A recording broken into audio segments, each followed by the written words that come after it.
Welcome to Herbally Yours, an adventure into the world of natural medicine.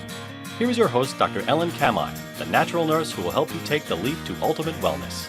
Greetings, and thank you so much for joining me, Ellen Kamhi, the natural nurse, for another edition of Herbally Yours, right here on the voice of Nassau Community College, 90.3 WHPC. Herbally Yours brings you the latest information about the many facets in the world of natural living. Today, I am so pleased to have as our guest, Dr. Gary Gruber. Dr. Gruber is formerly a professor of environmental medicine at the University of Bridgeport College of Naturopathic Medicine. He is himself a licensed naturopathic physician and practitioner, and he is recognized as Fairfield County's leading voice in environmental medicine. His private practice is in New Canaan, Connecticut, and he was a graduate of the University of Bridgeport. He has a certification in biological medicine from Paracelsus Clinic and is a certified heart math practitioner. Prior to entering medical school, he had 20 years of business experience as an investment advisor, certified public accountant, and tax manager. Additionally, he was on the board of directors for several community and not-for-profit organizations. He served on the board of directors for the Connecticut Naturopathic Physicians Association and was responsible for communications and outreach. You can find more about Dr. Gruber at sciencemeetsnature.org. That's sciencemeetsnature.org. Thank you so much for joining us today, Dr. Gruber. Well, thank you for having me again. I'm glad to speak with you today.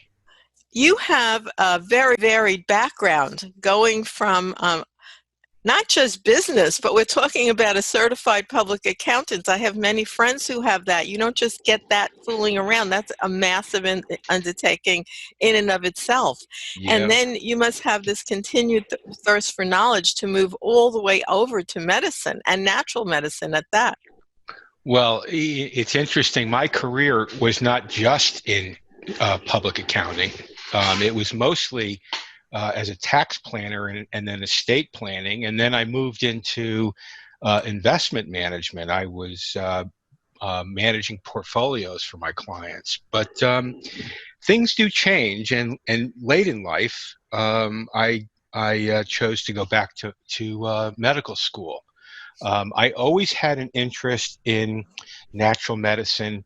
That has a lot to do with my relationship to a veterinarian, good friends with Dr. Marty Goldstein. I don't know if you know him, but he is a well-known holistic veterinarian, and he helped me with one of my dogs in the mid-'80s. We were having some problems, and he taught me a lot about natural medicine and how how diet and homeopathy and herbal medicine, chiropractic, acupuncture, he did all of those things way back in the 80s with animals. And he taught me that this was a big area of medicine that could really be explored for people. And so ultimately I made the decision to go back to medical school and concentrate in natural medicine. Well, with your focus in natural and your focus in the environment, I hope that you decide for your next career to move into politics, where you can create some change in the environment, both politically and environmentally. Yeah, I follow politics, but I follow it because I think it's great theater. To me, it's just great entertainment. And I don't think I would get involved in it, but I do understand a lot of the issues that we have in health and the environment. They're very interrelated, and of course, when you layer politics into it, it's very hard to come up with reasonable solutions for people when you're dealing, for example, like we are with public health right now. Well, it is huge. I mean, your practice and your knowledge is so appropriate for what's going on right now, Dr. Gruber. You're like the poster child. Like, what are we going to do? Yeah. Between the intensive income related Yeah. and sort of what people are going to do with their Yeah. lives moving Yeah. forward, the Yeah. stress that builds up, as Yeah. well as the health issues. Yeah. Yeah. I have thought a little bit about this, and I go back history to my grandfather, who came from Austria to the United States in the very late 19th century. He became a naval officer in World War I, lived through the pandemic, and by the way, his father brought two families over here from Austria, and as far as I can tell, no one was sick from the pandemic. They were able to get through that Spanish flu without any problems. And then, of course, he ran into the Great Depression. He started a business after leaving his naval time, and in World War I, started a business, lost the business, started another business, and sold that business, and then started another one for his family in the late 50s. This is America, okay? And I think that there's a lot of fear going on right now, which I'm sure there was going on throughout the 20th century.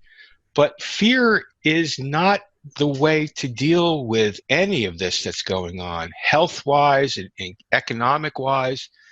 And there is a great light at the end of this tunnel. It's very short, by the way. But everyone lives right now, moment to moment, day to day, and they're not looking forward far enough to see that this is going to all resolve itself.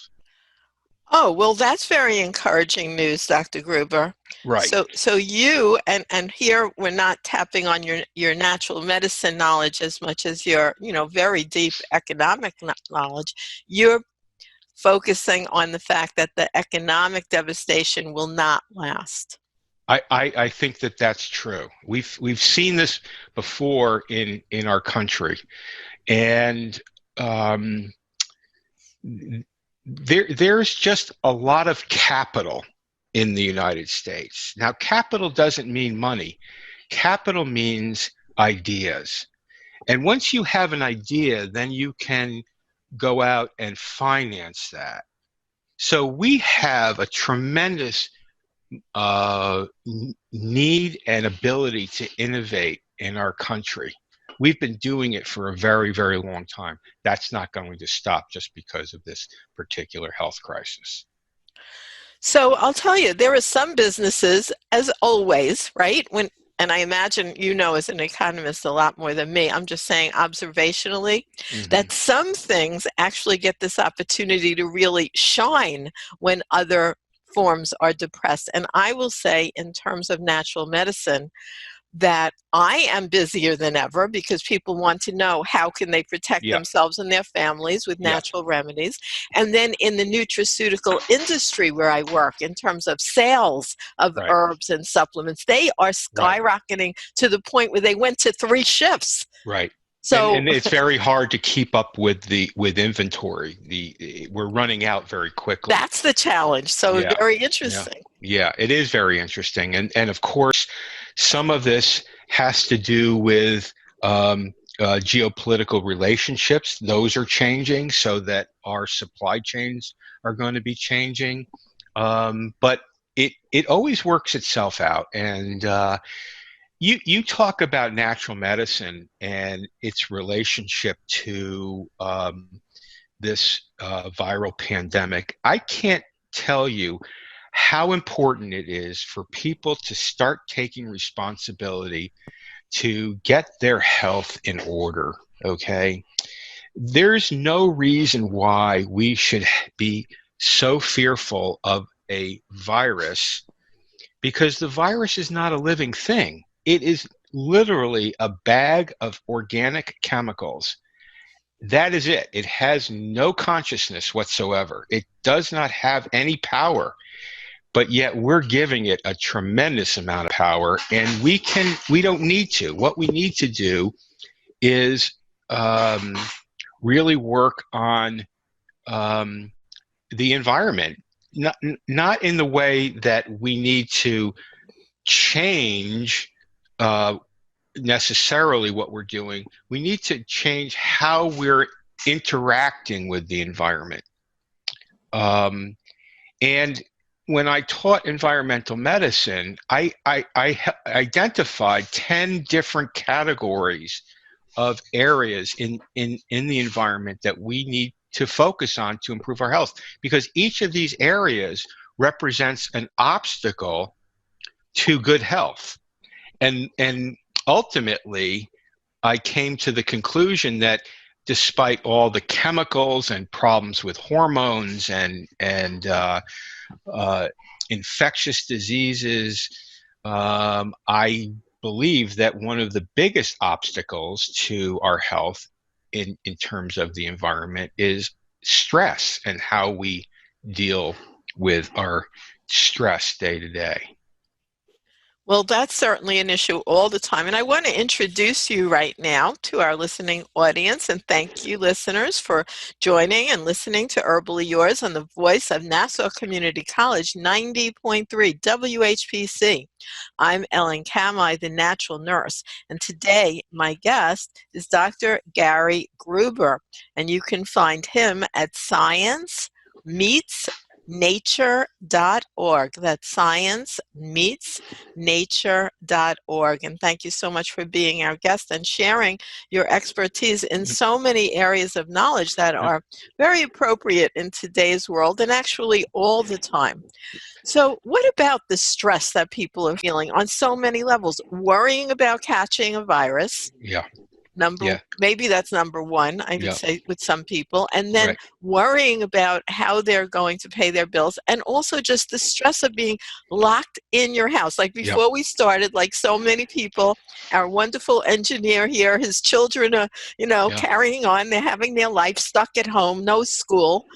And, you even mentioned, kids in the background. But so much now on the news today, we're seeing kids in the background. Kids and dogs and cats running across the keyboard. I wanted to point out one thing about the environment that I think people can really check in with, and that has to do with indoor pollution. It's really very interesting to me that a substantial number, 2/3 of the people who were hospitalized for this virus were actually indoors. They weren't outside, they were indoors, okay? And when I found that data, I wanted to know how that could possibly be. Well, there was a recent study done, I believe I'm not actually sure where the study came out of, but they looked at indoor pollution, specifically the off gases or the byproducts of burning natural gas in an oven or stove.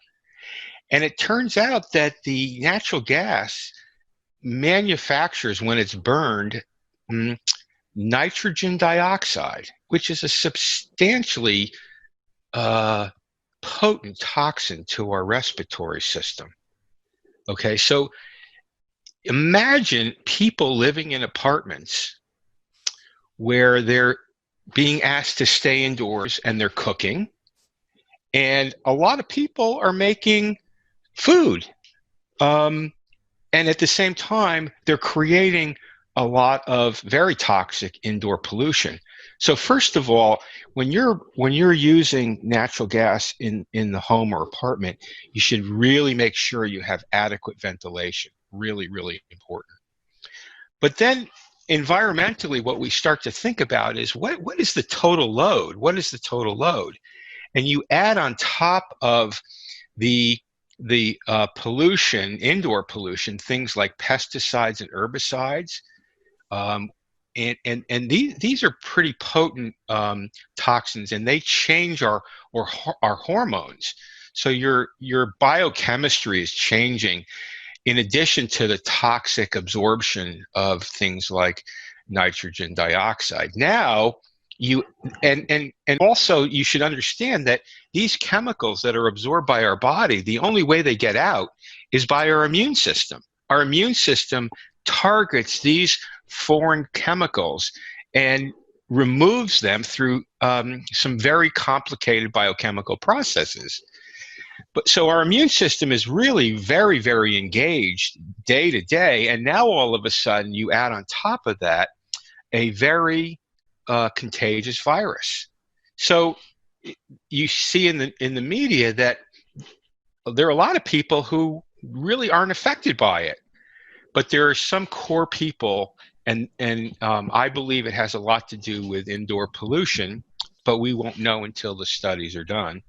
But I think that might be part of it. Then you add on top of that something that really suppresses the immune system, and that's your own emotions. So we know from, and this is very scientific, this is not, anything other than understanding the normal physiology of a person, that when they make the hormones of cortisol or adrenaline, which these are the alarm reactions to fear, which is worry, or anger, I can't go outside, I can't do the things I want to, or just depression, your brain makes these chemicals. And these chemicals in a not in the short term, but in the near term and long term, they suppress your immune system. They're designed to do that. And so that's compounding the problem right now, is that when we get involved in the cycle of negativity, the cycle of negative emotions, then we suppress our immune system, makes the situation worse. Well, in all your studies, you have actually come up with a particular system of mind-body medicine. And it's very interesting. It's called heart strength therapy. And Right. I bet that's something that would be great for someone to have under their belt at this point in time. So what is heart strength therapy? So when I first came out of medical school, I knew that I wanted to have what is called a holistic practice, do holistic therapy, so that we have to take into consideration not just the physical, but also the emotional and the spiritual. In my research and studies coming out of medical school, I came across a system that is very scientific based. It's based on a biomarker that we call heart rate variability. And this system, designed by a number of very smart physiologists, is called heart math. And heart math is the foundation of the part of my practice that deals with emotional management. There were some things that I found that were missing with the heart math. It wasn't just about measuring someone's heart rate variability and then using biofeedback to change your heart rate variability from being incoherent to coherent. That's the whole purpose of the heart math tools, is to make this heart rate variability coherent. But I knew that there were some things missing, and it took me a while to figure it out. But I came across this new method of psychology called positive psychology, and I layered on top of the heart math tools the positive psychology of positive character strengths. So I want people to really, really focus on what's positive in their life, not negative. And with some of the old methods of psychology, it doesn't take you into who you are as a positive person, whereas positive psychology and using positive character strengths, the core character strengths, you can see that you have very positive strengths that you can recruit in order to make some very positive changes in this cycle of negativity.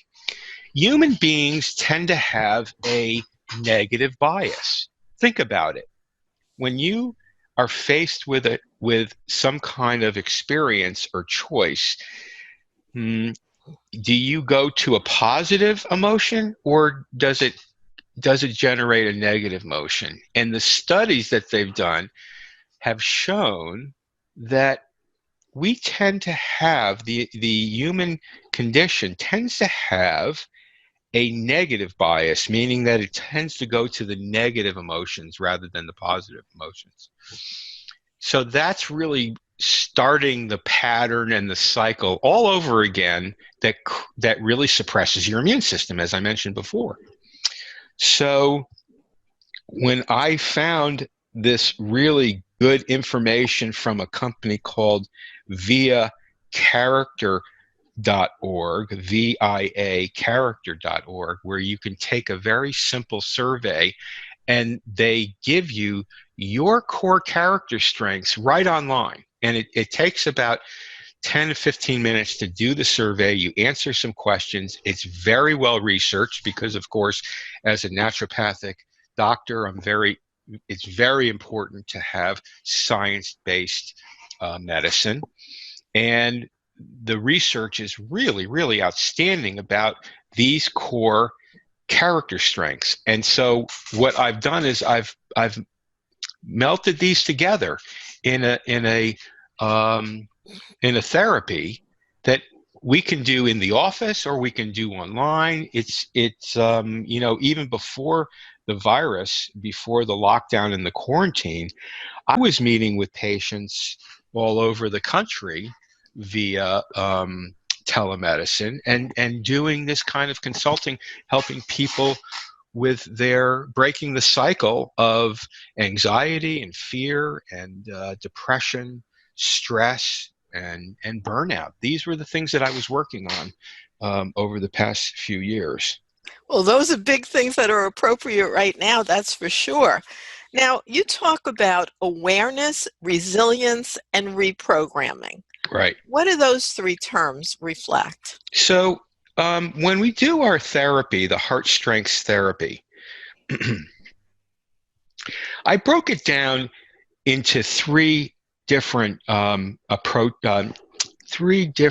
segments, because I found in the earlier years when I was doing heart math and helping people with the biofeedback and trying to make a shift in helping them with emotional management, if I did it too quickly, if I gave them too much information, that was not helpful. So I broke it down into stages, and each stage builds on the other. So the first stage is awareness.